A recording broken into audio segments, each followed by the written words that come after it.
Hashim's son, who is known as Shayba, was only 8 or 9 years of age. 8 or 9 years of age. That later on is known as al-Muttalib. But his true name is Shayba. Muttalib, the uncle, he said that this is not my slave. He is my nephew. So he didn't worry about the looks of Shayba. But it was too late. That name registered in the mind of the people and they started calling Shayba Abdul Muttalib. The generosity of Hashim was so well known that Umayyah started to compete with Hashim.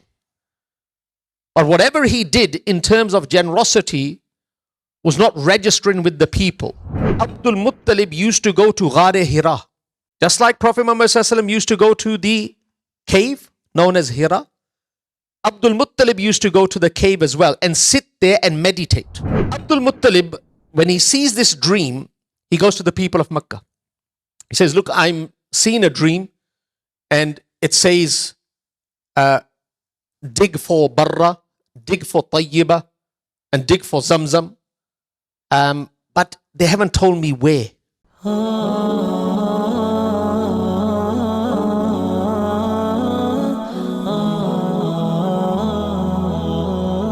Assalamu alaikum wa rahmatullahi wa barakatuh. Nahmaduhu wa nusalli ala rasulihil kareem, amma ba'd. Rabbi shrah li sadri wa yassir li amri wahlul 'uqdatan min lisani yafqahu qawli. قال الله تعالى في الفرقان الحميد لإيلاف قريش إيلافهم رحلة الشتاء والصيف فليعبدوا رب هذا البيت الذي أطعمهم من جوع وآمنهم من خوف. صدق الله العظيم. My beautiful family, the last lesson that we had, we were discussing the forefather of Nabi Kareem Muhammad sallallahu alaihi wasallam, Hazrat Hashim. We made mention that Imam Malik and Imam Shafi, the two very famous jurists, made mention that Hashim, his true name was Amr. His true name was Amr. And he was an embodiment of many, many great qualities. He was a very generous person. And because of his generosity, he is known as Hashim. As we made mention that many a times he used to secure food in the time of destitution, especially bread, and then used to break up the bread into pieces and then soak it into gravy and distribute it in Mecca. So breaking something up is known as Hashim, and the person that breaks it up is known as Hashim. So that's why he became very, very popular, and people forgot his name Amr, and they started to call him by his quality, and that is Hashim. We made mention that he contributed towards the manifestation of the surah that I just recited, Li'ilafi Quraysh. In Li'ilafi Quraysh, Allah Almighty makes mention that in summer and winter, the people of Makkah used to go to Sham and Yemen for trade. So in winter, they used to go to Yemen, and in summer, they used to go to Sham. But the highways that used to lead to these mighty, mighty cities were not secure. So Hashim, his brother Abd Shams, Muttalib and Nawfal basically worked upon these highways. So they went to different countries, different cities, secured, you can say agreements with these people. They had agreements with these people, with the king of Rome, Persia, Yemen, and secured the highways. So this allowed this surah to come into practicality. لِإِيلَافِ قُرَيْشِ إِيلَافِهِمْ رِحْلَةَ الشِّتَاءِ وَالصَّيْفِ. Most of the scholars say that Hashim was very young when he passed away. He was only 25. So Hashim was not very old when he passed away. So at a very young age, he did so much. So he was traveling to Palestine, to Sham, for a trade reason, for a trade business, for a trade, you can say, expedition. And en route, he stopped in Madinatul Munawwara. And we made mention that there was this girl by the name of Salma bint Amr. She was from the Khazraj tribe, but from the Najjar family. So there's two very famous tribes in Medina that later on are known as the Ansar, the Aus and the Khazraj. But one family of the Khazraj is known as the Najjar family. So there was a lady by the name of Salma bint Amr. She was a very pretty lady. She caught the eye of Hashim. Hashim proposed. Nikah took place. He stayed with her for some time and then he moved on towards Palestine.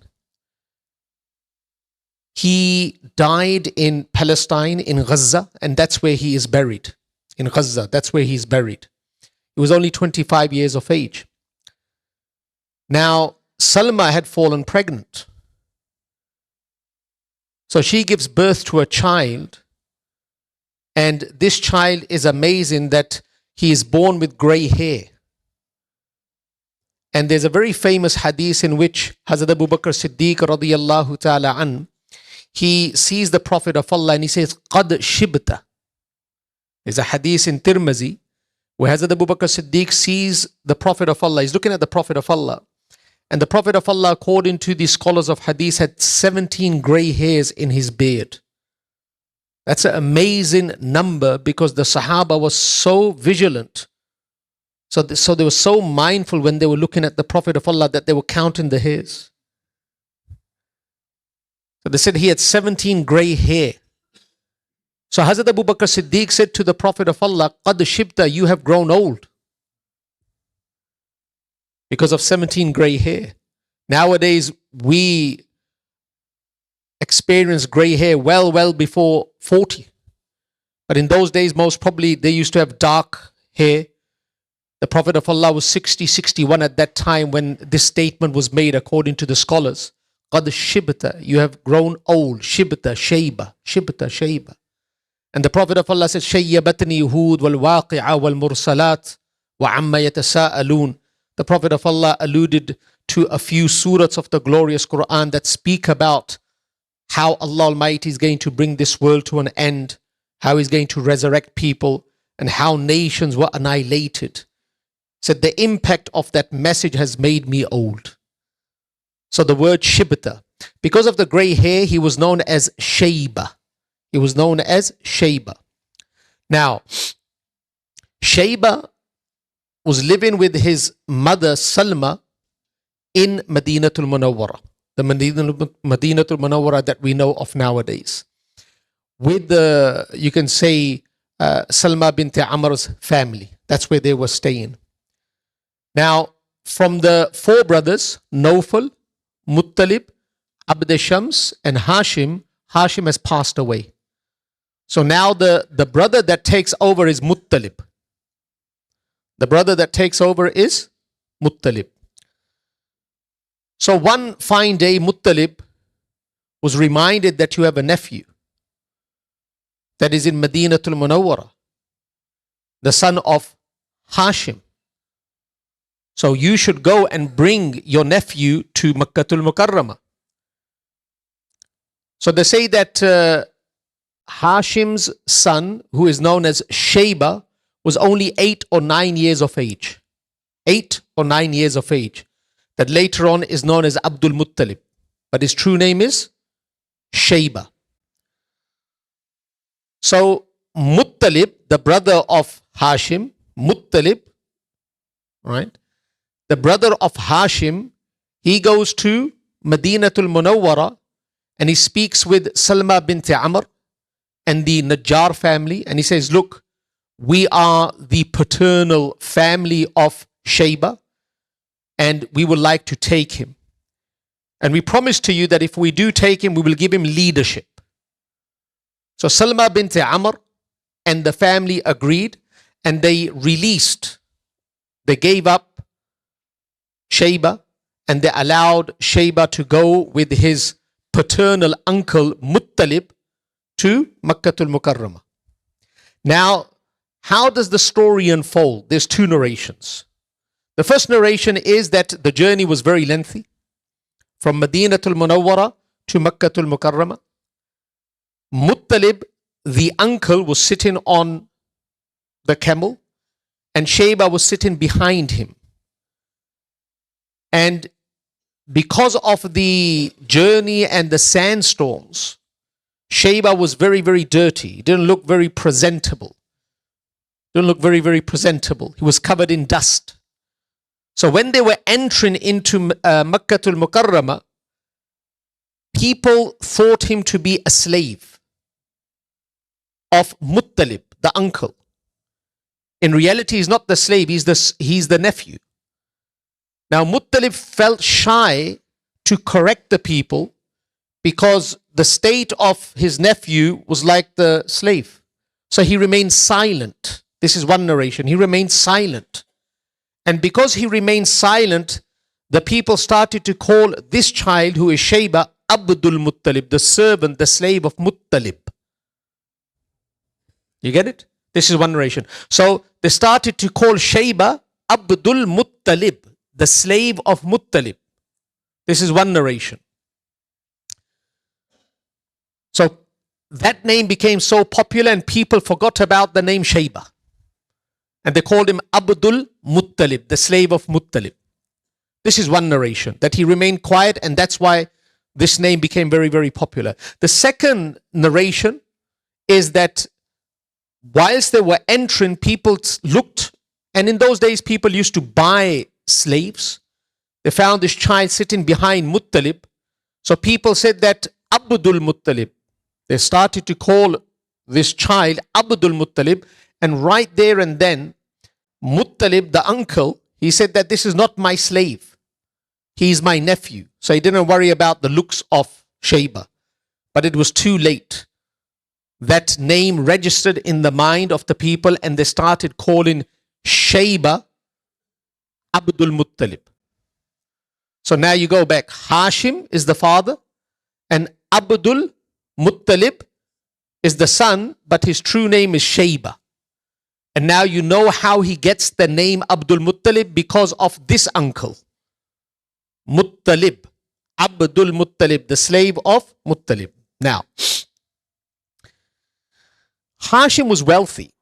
Hashim, the father of Shayba, the father of Abdul Muttalib, was very, very wealthy. And he died in Gaza. And he's buried in Gaza. So the wealth remained with the uncle Nawfal. You see this uncle Nawfal? So when Hashim died, the wealth that he had accumulated in a very short time was left with Nawfal. Not with Muttalib, but with Nawfal. So when Abdul Muttalib, is it okay? Abdul Muttalib now is growing up. He said that I would like to take over the estate of my father. So where are the belongings of my father Hashim? So Abdul Shams and Muttalib said that the money, the goods are with Nawfal. So both brothers, Muttalib and Abd Shams, went to Nawfal and they said, give whatever you have of Hashim to his son Abdul Muttalib. He declined. Nawfal declined. He said, nope, I'm not going to give it. Now, Abdul Muttalib, Shayba, he approached his family, maternal family in Madinatul Munawwara, known as the Khazraj. So 80 Khazraji people came from Medina. 80. 80 people came from Madinatul Munawwara to Makkatul Mukarramah to have a dialogue with Nawfal, who was refusing to give the goods of Hashim to his son Abdul Muttalib. When a large group arrived, he gave in. He said, I'm ready. So he gave everything to Abdul Muttalib. Now, slowly and gradually, what happened is that Abd Shams, Muttalib and Nawfal and Hashim all passed away and Abdul Muttalib took over. Now keep in mind, there is something very interesting that the scholars have made mention, that Hashim was very generous. I made mention that Hashim means to break up something.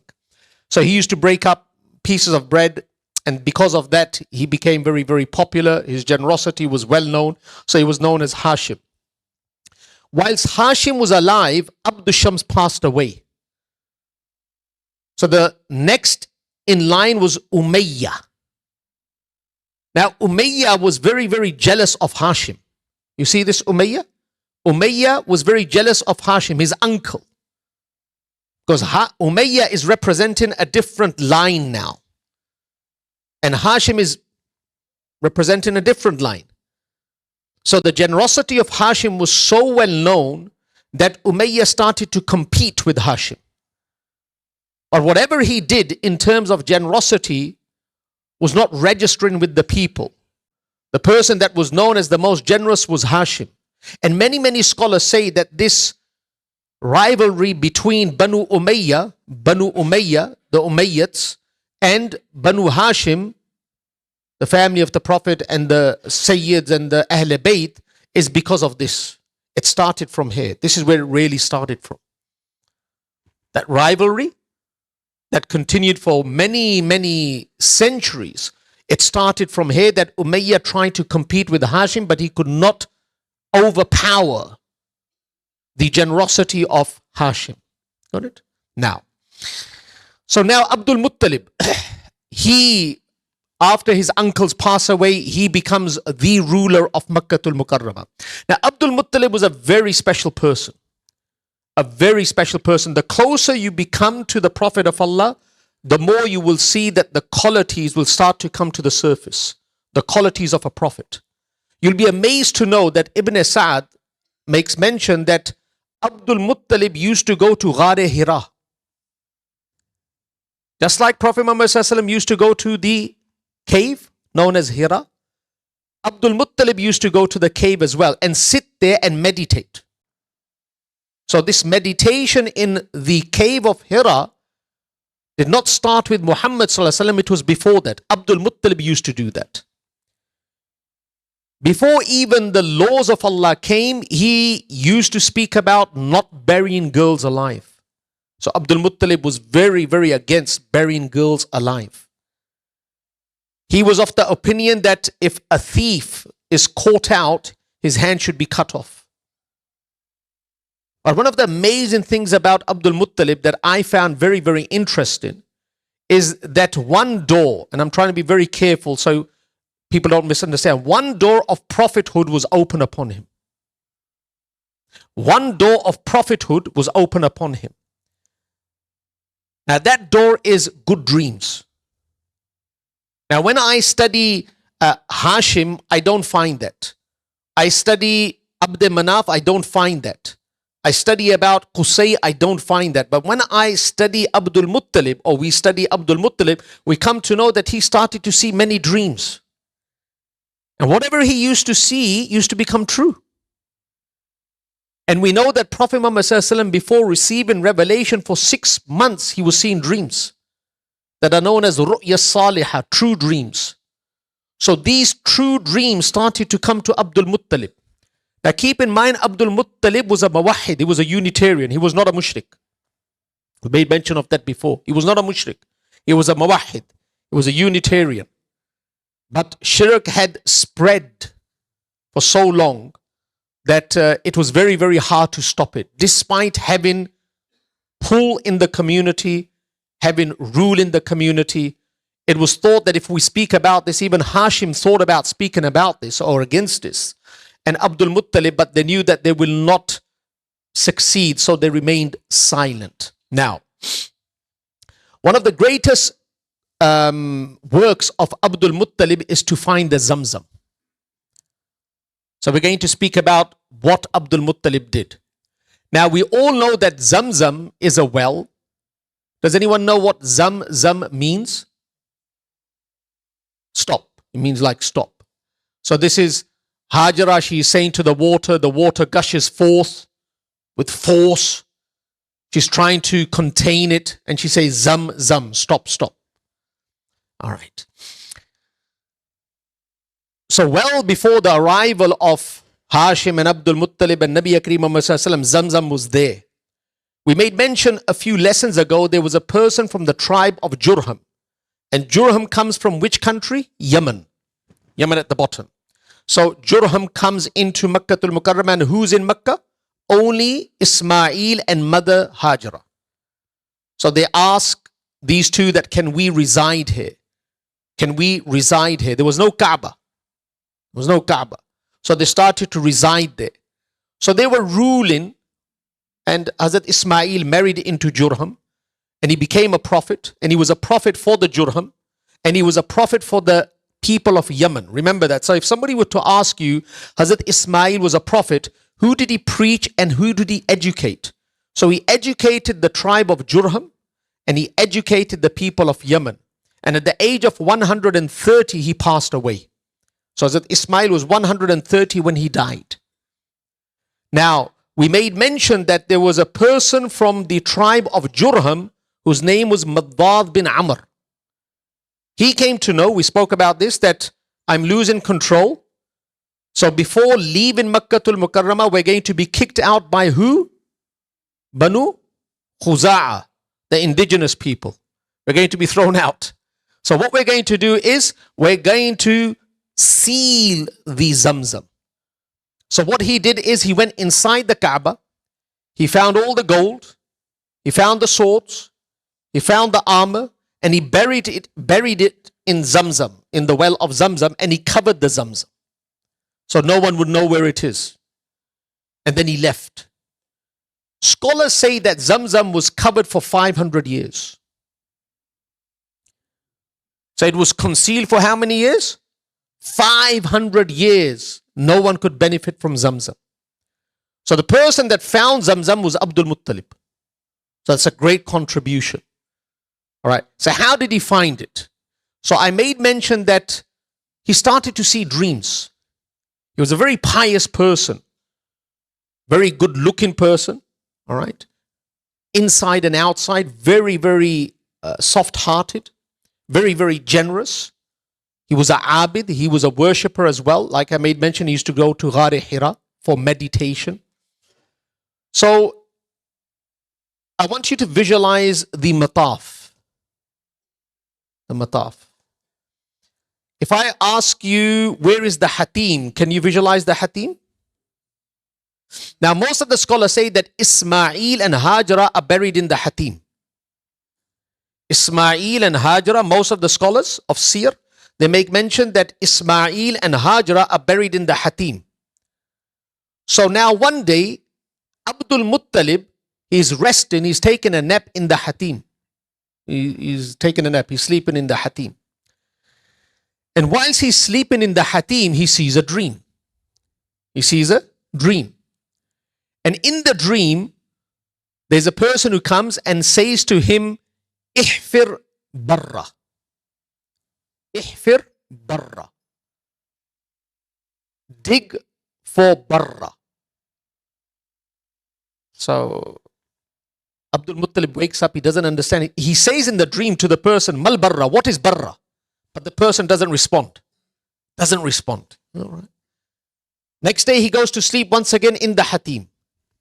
And the same person comes in the dream and he says, Ihfir tayyiba. Ihfir tayyiba. I will explain what these words mean in a few moments. And he says, Ma tayyiba. What is tayyiba, And the person doesn't respond.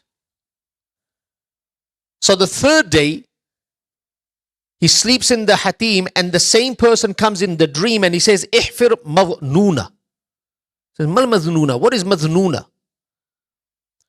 And the person doesn't respond. So now he's getting irritated. Abdul Muttalib is getting irritated because he's seen a dream. The same person come in, he's telling him to dig something. Sometimes he calls it barra, sometimes he called it tayyiba, sometimes he called it manduda. So what is this? The fourth day, he's sleeping in the hatim once again and he sees a dream. And the same person comes and he says, Ihfir Zamzam. Dig for the Zamzam. And then he makes mention that, he says, what is Zamzam?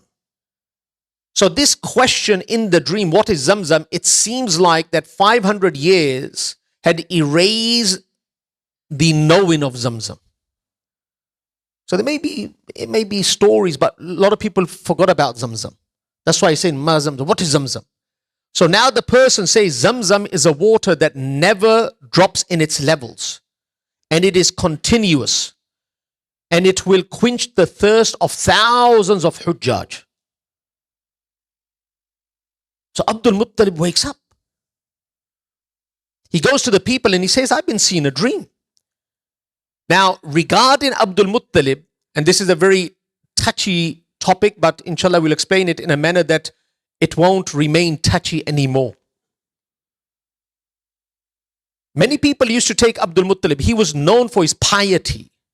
So many people used to take Abdul-Muttalib to a mountain. Right? They used to take him to a mountain. If they were stuck, if they were in a problem, in a hole, they used to take Abdul-Muttalib and they used to make dua. They used to say, Ya Allah, through Abdul-Muttalib, accept our duas. This is known as wasila.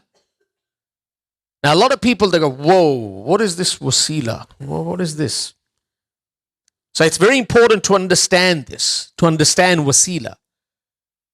Because the Quran makes it very, very clear.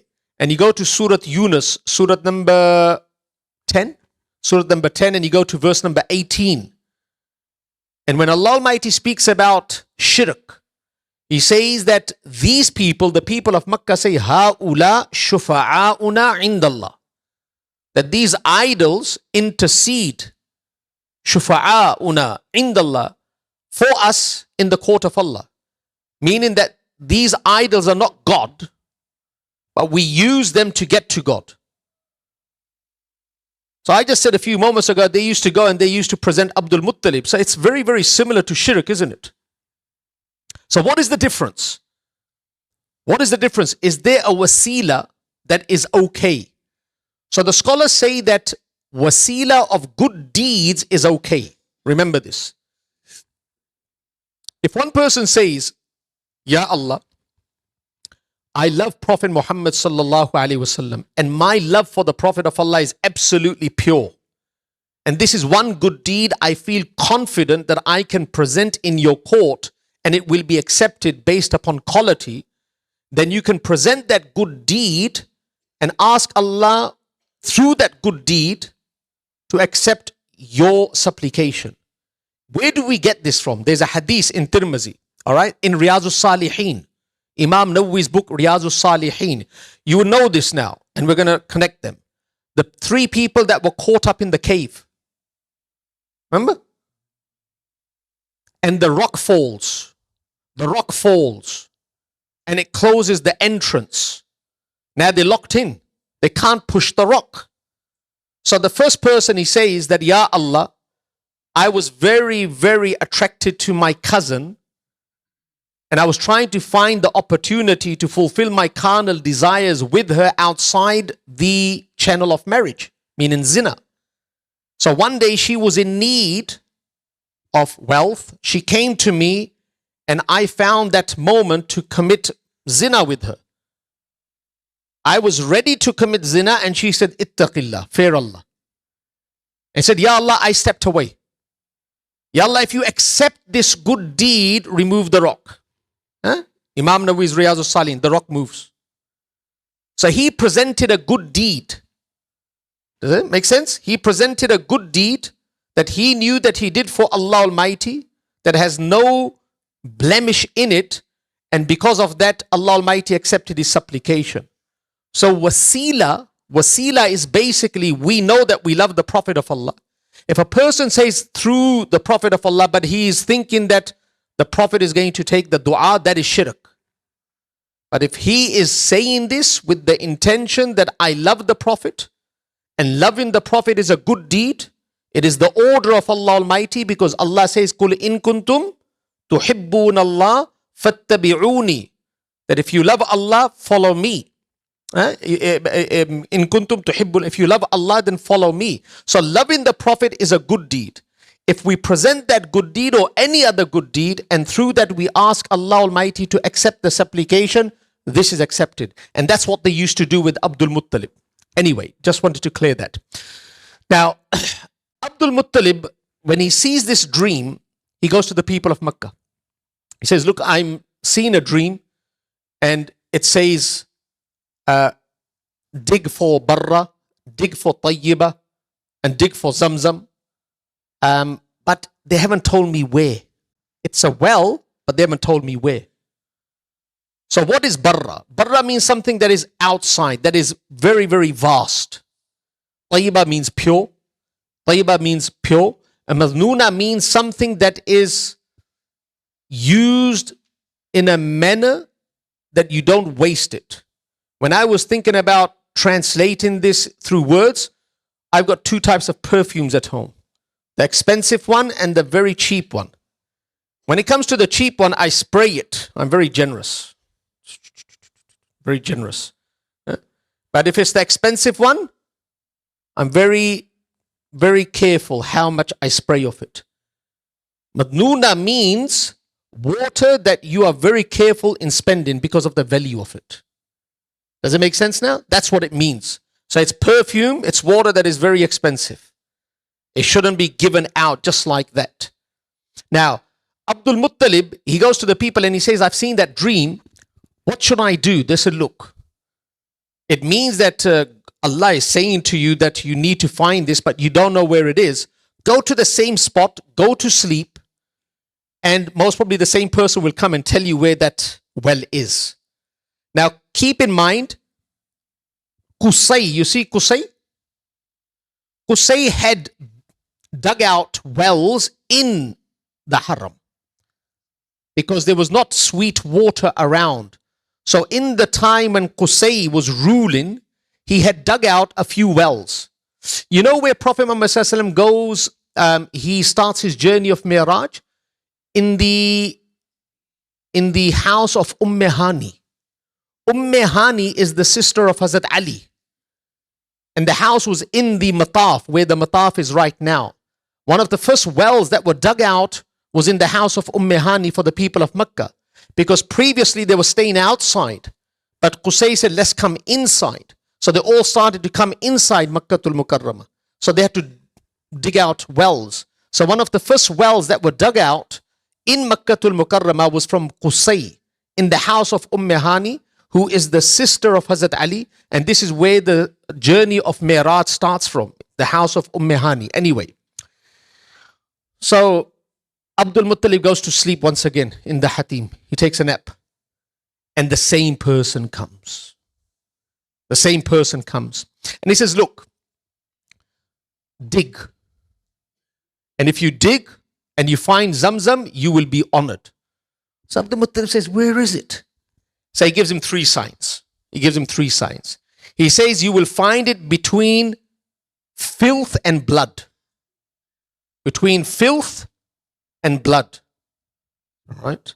And the other sign, he says, yes, you will find a nest of ants. Qaryatun Namal, a village of ants around there. And number three, you will find Ghurab Asam. Now, Ghurab Asam means a crow that has a white belly. Very, very rare. And you will see that that crow will be doing something around there. So, he woke up, Abdul Muttalib woke up. The following day he went, he started looking. And he found that there were two idols in the Mataf, Asaf and Naila. Remember this. We'll speak about idols later on, all these different idols and who they used to represent. But Asaf and Naila were two idols in the Haram. And people used to sacrifice between these two idols. So when Abdul Muttalib went, he found that there was filth of the animal on one side, and on the other side there was blood of the animal because somebody had sacrificed. So the first sign was witnessed. He looked around and he found that there was a Qaryatun Namal as well. There was a nest of ants very close by. Second sign. And then a crow came and started to do something up there. And that crow had a white belly. So all three signs. Now Abdul Muttalib at that time only had one child. Abdul Muttalib only had one child, and that child's name was Haris. Haris. He's the uncle of Prophet Muhammad sallallahu alaihi wasallam, Haris, who did not become a Muslim. Haris. So Abdul Muttalib says, that's it. Let's start digging here. And what you need to do, Haris, you can't allow anyone to stop us. So once they started to dig, this was a very noble place. It's just like digging the masjid. If we start digging the masjid, everyone will come and they say, why are you digging the masjid? So the Quraysh all came and they said, how dare you dig between this area of Asaf and Naila? This is a very sanctified area because we do qurbani here, we do sacrifice here. Abdul Muttalib said, look, I've seen the dream, I told you about it. The person has indicated this is where we need to dig and I'm going to do it. All right. So they started to dig. Haris is standing there. And what does Haris mean? God. So he's like God in him as well. After a few hours or a few days, no one knows, he hit something. And he found the foundation of Zamzam. And when he found the foundation of Zamzam, he said, Allahu Akbar. Now when he said Allahu Akbar, it was heard by the people of Quraysh. Not only the children of Abd Manaf, but Quraysh. So all the Qurayshis came. And they said, you have found Zamzam, but we're not going to allow you to dig anymore. Because we want to be a part of this as well. This Zamzam does not belong to you, it belongs to us. So Abdul Muttalib says, no, look, I saw the dream. In the dream, I was told to dig. I started digging, you have nothing to do with this. So now there's a mighty dispute between Abdul Muttalib and everyone else. And Abdul Muttalib only has his son Haris. So he doesn't have much support. So the conclusion of that dispute was, all right, what we will do is, there is a lady who is a sorcerer, a kahina, a sorcerer in Sham. We will go to her and ask her how we can come to a middle ground. Whatever she says, that's what we will do. So now the children of Abd Manaf who are supporting Abdul Muttalib, the children of Abd Manaf who are supporting Abdul Muttalib, and all the other Qurayshi tribes, they travel together. And they're traveling to Sham now to meet this sorcerer who's going to give them a solution. And whilst they're traveling, they find themselves in Rub-e Khali, in the desert, and they lose way. They lose way. Now they're drinking water, and they run out of water. And they don't know how to get out now. So now what happens is they're waiting for death. Because it was an understood fact that once you lose way in the desert, and especially in this area, and there is no water, you will die. So now they dig up their graves. I have read that what they did is they started to dig their graves, and they said, whoever dies, the one that is alive, bury him. So what will happen is only one person will not be buried. The one that will die right at the end. But at least everyone else will get a burial. They had reached that stage. Abdul Muttalib thought about it. His camel was sitting. He thought about it. And he said, look, we should try. That's why the Quran says in Surah number 53, Surah Najm, verse number 39, وَأَن لَيْسَ لِلْإِنسَانِ إِلَّا مَا سَعَى. That a human being should make an effort. The outcome is in the hands of Allah Almighty. So let's make an effort. So Abdul Muttalib says, I'm going to try to find water. So he stands up. He sits on his conveyance, the camel, and when the camel stands up, there's water. Water gushes forth. This was a miracle of Abdul Muttalib. So the water comes through. Now the people can see this miracle right in front of them. They said, forget about going to Sham. Allah has given us the signal. Allah has given us the signal that you are the one that is going to dig the Zamzam. We have nothing to do with this. We have nothing to do with this. So they do not go to Sham, they return. They make a U-turn. They return. And they say that Abdul Muttalib, you carry on. Now Abdul Muttalib starts digging further. And the people have gone back home. He starts digging further. And you remember when Mawad bin Amr was concealing the Zamzam, he threw in gold that was from the Kaaba. And he threw in the swords and the armor and everything. Suddenly, the people can see that Abdul Muttalib is pulling out gold now. And he's pulling out silver. And he's pulling out weapons, swords and armor. So now the same people come back again. They say, no. Let's stop here. Let's stop here. All right, we're going to stop there as well. Run out of time. Yes. Keep you thirsty. All right. Now, a recap of what we discussed. All right. It's good to keep you like that, isn't it? In the middle. Hang in, Mu'allaq, inshallah. So, what we studied today is that Hashim marries Salma bint Amr. She is from Madinatul Munawwara, from the Khazraj tribe, the Najjar family. They're blessed with a child who is known as Shayba. And Hashim passes away in Gaza.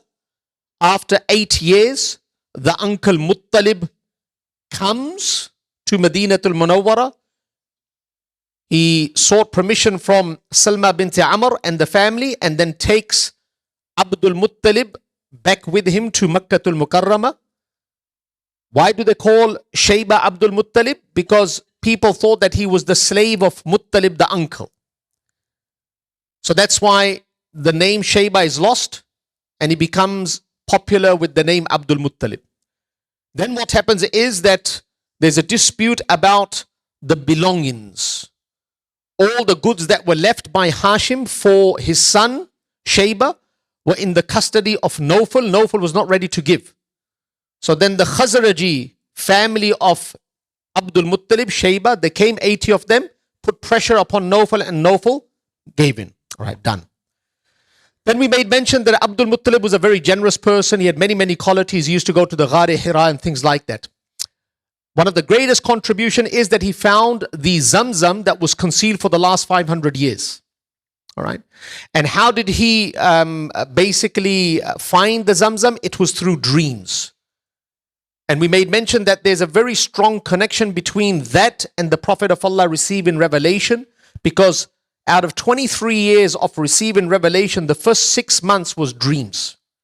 So the Prophet of Allah used to see dreams that we will speak about. They're known as the ru'ya salihah, true, dreams, pure dreams.